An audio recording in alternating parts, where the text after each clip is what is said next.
the current state of reducing my biological age and how I reduced my Egym fitness age from 28 to 24. So first of all, I have to acknowledge where I got this concept from, and it stems mostly in my eyes. So where I was exposed to this is mostly through Brian Johnson, someone who has a little bit of money and also seems to invest heavily into trying to reduce his biological age.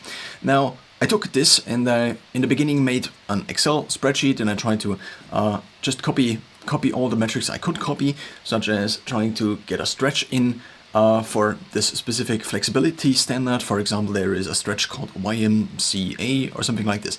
What was missing in my execution of this was mostly a framing, was mostly information. So even though Brian Johnson posted a lot on this, he also didn't really make this information really accessible in a way that I could actually then follow this. Maybe if I then would look through all of these videos and together, and in the beginning there also were not that many videos. In the beginning there was just this blueprint morning idea video. So first of all, I want to explain what the current state now is and what has been, in terms of apps and services I use, has been developed not by me but by these companies. So first of all, I have now fully switched to Garmin, mostly for tracking my fitness activities. Garmin now also introduced, or I don't know if it already had it when I switched, but it has a fitness age. In this fitness age though, I have been 19, I have been 18 for quite some while now, which means mostly that I think Garmin targets the fitness age mostly in terms of cardiovascular activity. There is also the option in Garmin to track strength training or resistance training, but this seems to be mostly not calculated in the fitness age from Garmin.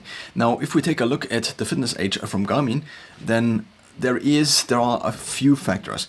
The first factor is the resting heart rate. The second factor is either the BMI, which is calculated based on the weight you put into Garmin, and for this reason, not specifically for this reason only, but I got a Garmin Index S2, which is the smart scale provided by Garmin, not provided by Garmin, but made by Garmin, which is, compared to other bioimpedance scales and also the one I had before, a little bit more expensive, and I got it mostly that it would update then automatically to Garmin, because there seems to be no way to synchronize with my previous scale I couldn't synchronize to Garmin. So now, if we take a look at Garmin's fitness age, I am currently still, I think, still at 18.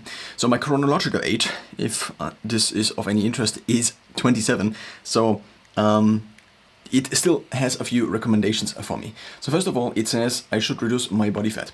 If I would not have my body fat in Garmin, and before I had the Garmin Index S2, I did not have my body fat in Garmin, and there was also no way to manually update the body fat percentage in Garmin.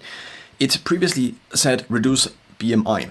Now this, for some people, might make sense. In my eyes, the reducing BMI might not be a vector that is actually kind of aligned with what I'm trying to do, because I could reduce my BMI either by not doing much of anything and fasting for a couple of days. I don't know if I could do this again, but the problem is obviously that you could also just reduce your muscle mass, and this would probably in the long term have a negative impact compared to obviously somewhat the baseline, because if you have too much muscle that is not optimizing for longevity, then this might be also something. But most people are probably naturally not able to achieve this threshold where they have way too much muscle. Now, if I take a look at this now, it actually says reduce my body fat. And it does know my body fat, which in this case is 18.2%. Now this is only Garmin's measurement, and also I think it is now this is a side effect, and the side effect is that the higher the body fat percentage is at a given level of what I actually consist out of, there is basically a greater incentive towards reducing my body fat, which probably, at least to some extent, in my current line of thinking, seems to make sense, and also apparently in Garmin's fitness age line of thinking. Now I also have a couple of other things in here, which are the vigorous days. Then they are already optimal. So it says maintain at least 3 vigorous days a week, vigorous minutes, at least 75 minutes a week, and resting heart rate should be, I don't know what it should be, but it says maintain 53 beats per minute. This seems to be the weekly average, or I don't know, this is actually maybe more the monthly average, because my weekly average as of currently is 51. Now, a year ago, it actually was as low as 42, I think, and I took actually a look back at my Samsung Health data, where I have data that has been recorded on a Galaxy Active 2 and then on a Galaxy Watch 4. But on the Galaxy Active 2, there is data that is as low as, I think, 30, 31, 32, 35 in terms of resting heart rate. And this, I think, is also a 7-day average then. Now, I also had, I think, a year or a month of a heart rate that was actually this low. So this means, in terms of heart rate, if resting heart rate is in some way correlating with age, or heart rate age, much more to speak, then this would mean that I would have a lot of potential to actually optimize my heart rate back to a version of me that already existed in this way. So I would have the potential to basically go down another 10 points, maybe another 15 points, maybe another 20 points. Now, So, first of all, I do have now Garmin's Fitness Age.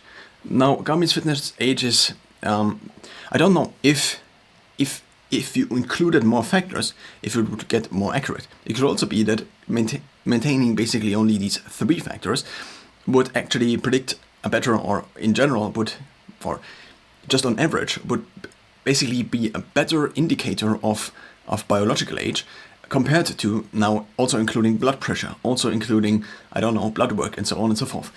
But the more data, now the more data one excludes, the higher the chance of one data point being, for example, very high, very low, basically in an extreme, which then probably would negatively impact the biological age. So first of all, now I have now the Garmin Fitness Age. The Garmin Fitness Age in my case is mostly optimized. I still can reduce it, or I can still optimize it, but in terms of the number, it's already 18.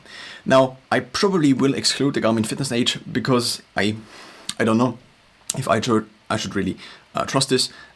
This seems to be mostly a cardiovascular age.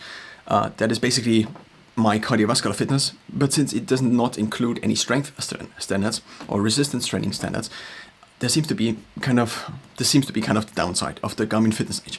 I actually, in the beginning, thought maybe it would include the workout sets I actually put in, because I track my workouts. So I plan my workouts with my Garmin Connect, and then I upload them on my Garmin watch, and then I do actually the workouts, all of them now, on my Garmin watch. This could be a sprint training, so this could be an interval training, this could be my normal resistance routine, this could be an additional resistance routine, but in the additional resistance routine I usually do not track the specific sets, because Garmin just does not have the exercises, and also tracking makes lots of it's a little bit of work to track everything. And so if you have not the pre-planned, the more basically there is a deviation from the workout you actually do, from the plan you actually have, the more you obviously then afterwards have to track, and there seems to be quite a time investment. So that's the Garmin Fitness Age. I now also have the Egym Fitness Age, and Egym has been something that just somewhat came to me. It's not that specifically I seeked this out, but once basically I was into the system, I was already kind of plugged in. Now Egym is a company, I think it's a European company, could also be a US company, I don't exactly know, and they work together with fitness studios, and in these fitness studios or gyms, they so basically they make machines. They also make software, and they also make apps for gyms. Now, I actually read a little bit through the website because this was quite interesting to me.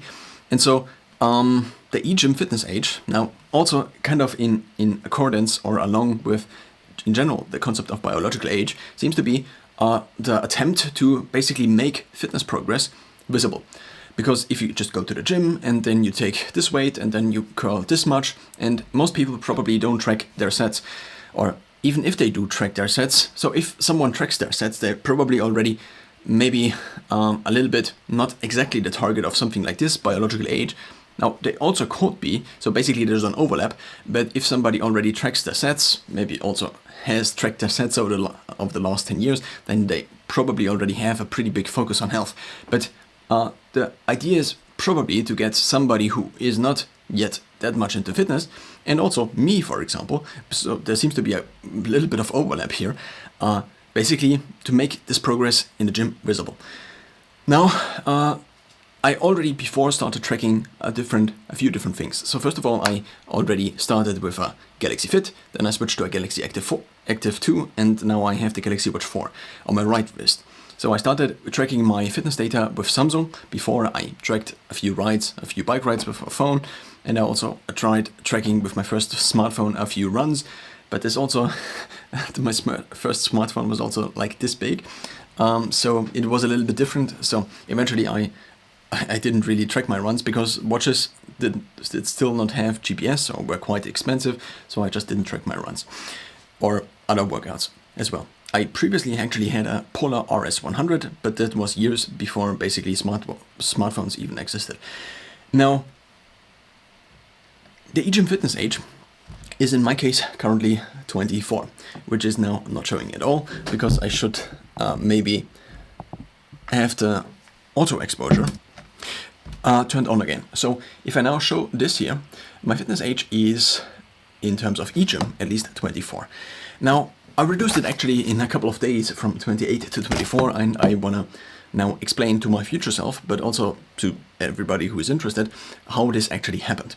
So first of all, my strength age seems to have hovered around 32 years now for quite some time. And for quite some time is me trying as hard as I can for about 2 years to reduce this age here. So I already had this age. Now, first of all, to explain this. Now, Egym makes these machines and they are kind of smart machines, so they kind of have a program and they also adapt to you automatically. So if this is a chair you can sit on, not specifically a chair, but if you do a row, for example, and it's a seated row, then it could be that the range of where you pull is different compared to other people, and to some extent reliant on basically how tall you are and how long your arms are compared to the rest of your body, and so on and so forth. So first of all, the first iteration of this was that a trainer changed the machines and adapted them to me. That was in the beginning. Now, they do have a different system, and this different system is that there is a hub, so it's called the Egym hub, and this is basically a camera system with a big touchscreen. Now, there is also a stick attached to this, which is for the flexibility measurements. Now, flexibility is actually kind of a hard thing to measure, and I tried previously, or I wanted to do it, but I just never executed. So I tried to, for example, jump as high as I can on a wall, but then also you have to have a wall where you can jump actually that high, so maybe not all ceilings are that tall, and in my gym, for example, there's also not a ceiling, so trying to get the standard of how high can I jump. Not specifically flexibility, but something like flexibility. There are also these different stretches, but I just didn't know, because I still then would have to have a sample that would be other people in this age, and then I would have to have my value, and then basically I would have to have multiple websites that then actually would spit out an age, and then I would have to have an Excel sheet that would then calculate. But then the question is, what are the ways? So not the ways, but the weights of all of these things. So if I have 3 ages, for example, my flexibility age for this one, a stretch for this other stretch, and for this other stretch, how do I weigh them together in a way that makes sense? So the question is, how important is each? And then do I just take the normal average, or do I weight them differently? Now, Egym has already solved this. They now basically make it possible for me to now be at the consumer side. And at the consumer side, I now have my strength age, which is currently 30. Now, I have reduced the strength age from 32 to 31 and then to 30 within a couple of days. How did this happen? Not by taking way more creatine, not by sleeping exceptionally well, but mostly because the old Egym machines, so these were gray and the new ones are a little bit different, and the new ones are more grayish. So basically they are matte black, you could say. And these new ones seem to have a more dynamic range. The other ones seem to have, if I pulled, for example, I couldn't pull as dynamically as I would, for example, lift a weight, but it was much more that I would be pulling, and there was quite a resistance in the beginning already. So there was a resistance all the way through. Now with these new machines, I don't know, they just feel way lighter. And so they seem to have kind of more a peak measurement. And so I was able to push all of my values by, I don't know, 20 kilograms up, or maybe 10 kilograms depending on the base weight. Maybe 10 to 20% or 10 to 25%.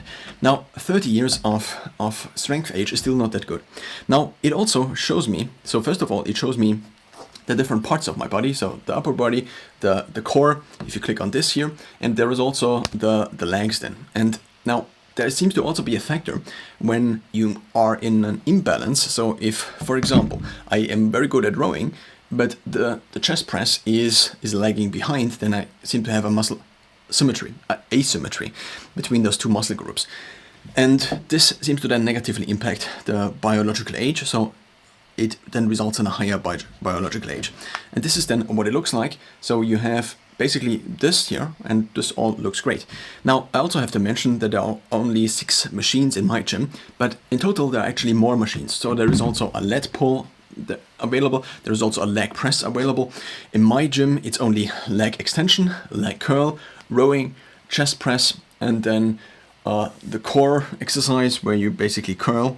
I don't know, maybe it's called sit-up, and then the back extension. So basically core retraction or core curl. I don't know what the specific name for this is. I could actually look it up because it's probably in here. So these are all the exercises that are basically included in the biological age calculation. Now, what you also might see is that there are exercises which are not Egym machines. So you can do a normal set, and this normal set is then also included in this. This could be a normal chest press, so the chest press where you actually kind of press up a little bit. This could also be sit-ups. You just do as many sit-ups as you can. This could also be dumbbell crunches with weights. And then I actually, every now and then, did include all the exercises Egym also has in there and updated them. But as of currently, this is not possible and not really fitting in my routine, because it's a kind of an extra workout, extra measurement workout, which then also has to have a workout effect, because I just cannot have a measurement day where I don't work out. So it's kind of the same. So I'm doing the exercises which then are tracked, but I try to not run that much around with my phone when I'm exercising. So I try to avoid using my phone, which seems to allow me to work out on an average higher intensity. Now, these are basically all the different exercises that would contribute to the strength age.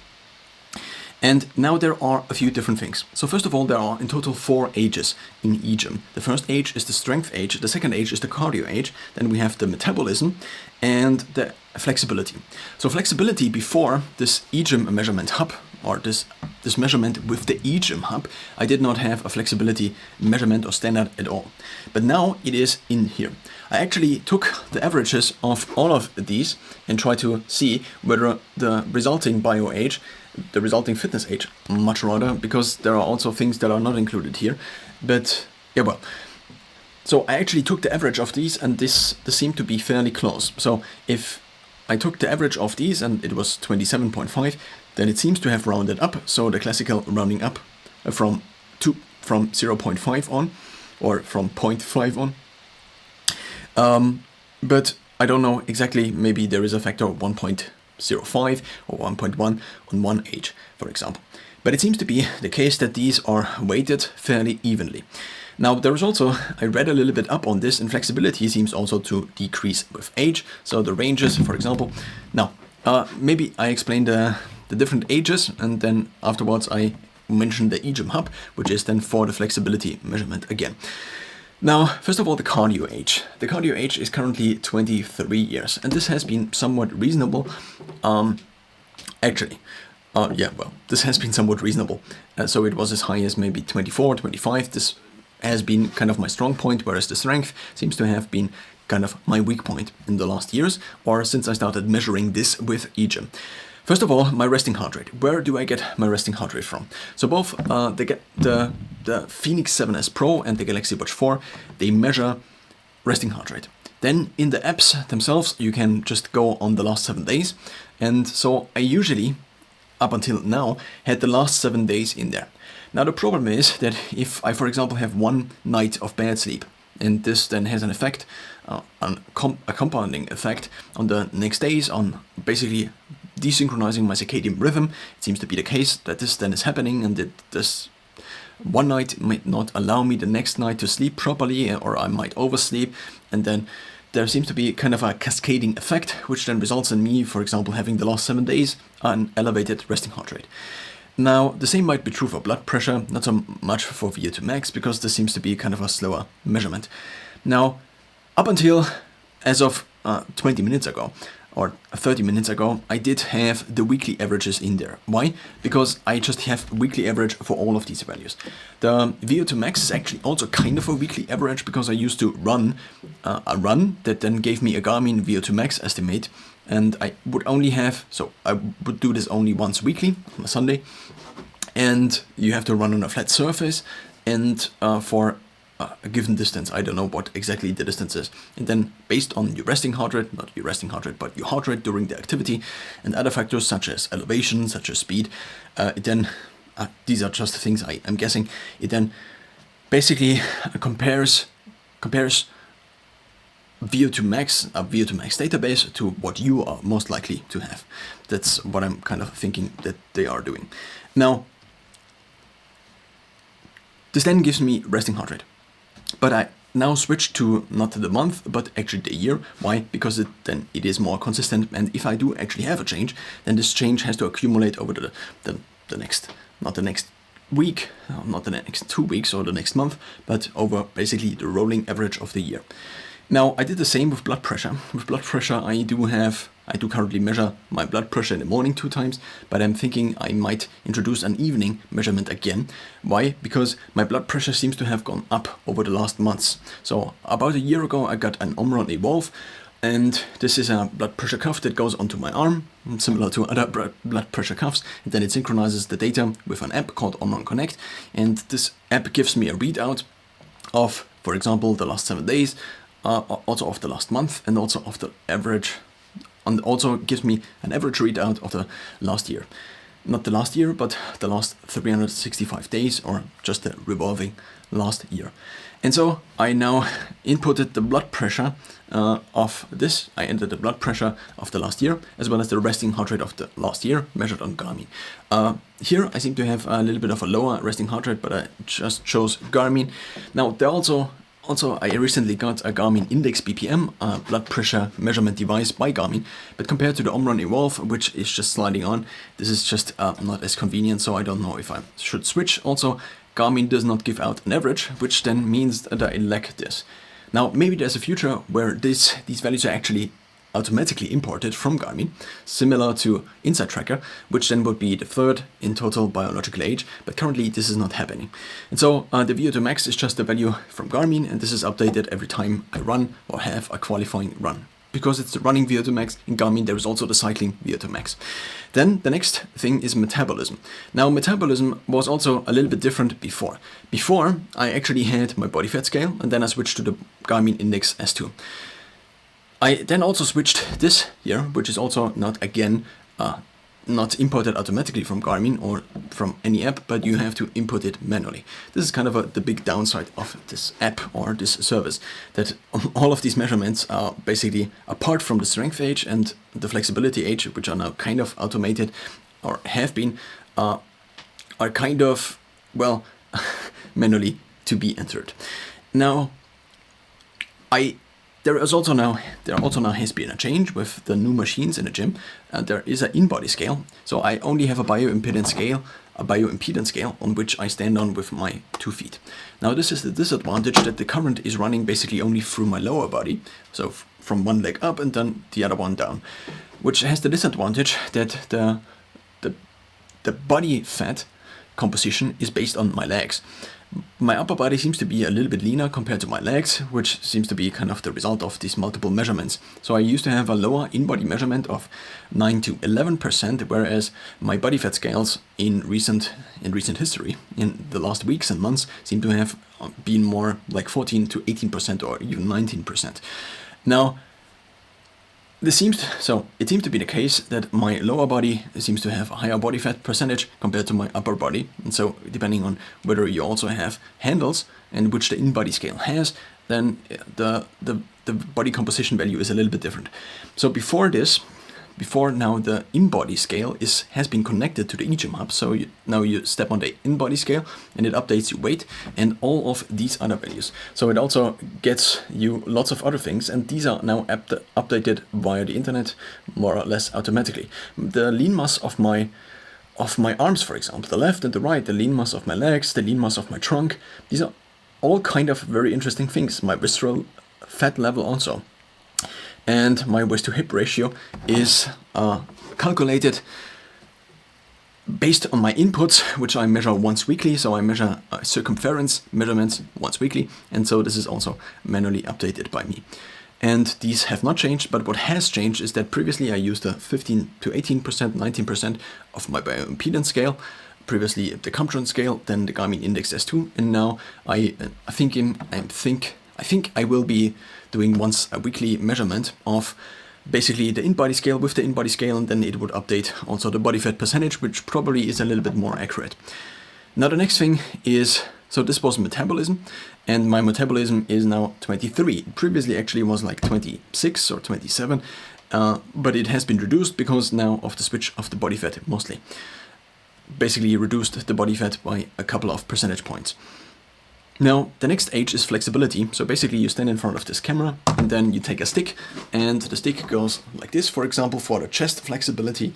Then there are also, I think are 5 or 6 different tests. So there's also one where you bend backwards and it measures your hip flexibility, and one where you basically go forwards and measure your hamstring, and this has been quite weak. You also go like this from left to right, and then it gives me out all of these, so chest, hamstring, hip, lat flex and neck, and it shows me whether I'm excellent, whether I'm too low, or whether I'm in a healthy range. Now I did not get a different label apart from these 3, but this is something that is quite an innovation, I think. Also, someone has to come up with this idea, already had or did come up with this idea multiple years ago, then implemented this. So as of 2 years ago, this iteration seems to already have existed. And then in the last 2 years, basically I discovered all of this, and now I can use this, and which is ridiculous because it's my gym and it's already in my gym, and I just have to sit at these machines and do this with this camera, and the camera measures the angles of basically my arms going back for the chest flexibility. And so this has been quite something actually in terms of implementing this, and I actually quite admire the people behind this who actually made this. Now, in total, this then gives me 24 years. Now I do have a third age, and this third age is from Inside Tracker, which is then mostly based on my blood. Now, Inside Tracker connects also to Garmin, and compared to Egym, it actually pulls a few data points from Garmin. The first is the sleep, the second is the VO2 max, and the third is the resting heart rate, as well as also the activity data. Now, in Inside Tracker, so to explain Inside Tracker, the idea is, or at least in my eyes now, very simplified, that I am a machine. In this machine, there is blood flowing around. And so if you sample the blood, then there are different processes which then result in different things being in the blood or not being in the blood and being in certain ranges. And then interpreting these can be an indicator of how healthy or unhealthy one is. And then this can again result in a biological age. So I now have Garmin connected to this. These are my current scores, but I did not get all the scores. So these are also now kind of longevity scores, but I have most of them not, because I only did one test, which cost me 60.62 euros plus 10 euros fee for the blood draw. And I did this independently from Inside Tracker. I only bought the blood panel upload. Then if I go into my blood panels, then I can see what is in the optimal range, and so on and so forth.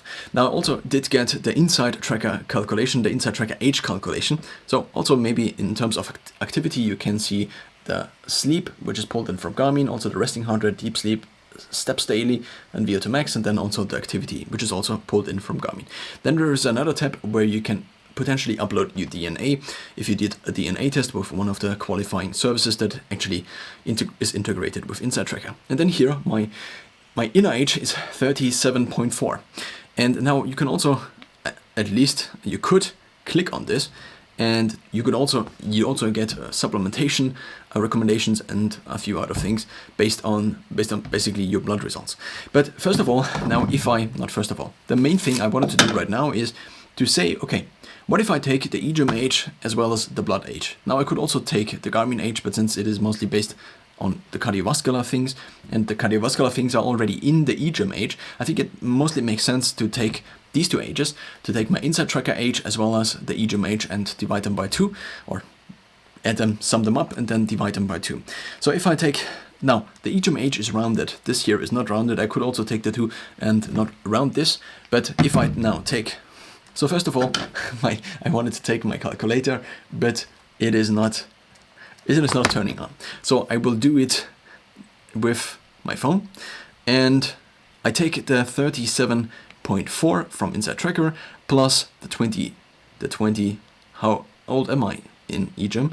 I'm 24 now in Egym, according to the newest updates, which quite heavily reduced my Egym bio age. And so I now have 61.4, and I divide this by 2, which gives me nothing, first of all, and now I divide it by 2, which gives me 30.7, which is about 3 years older.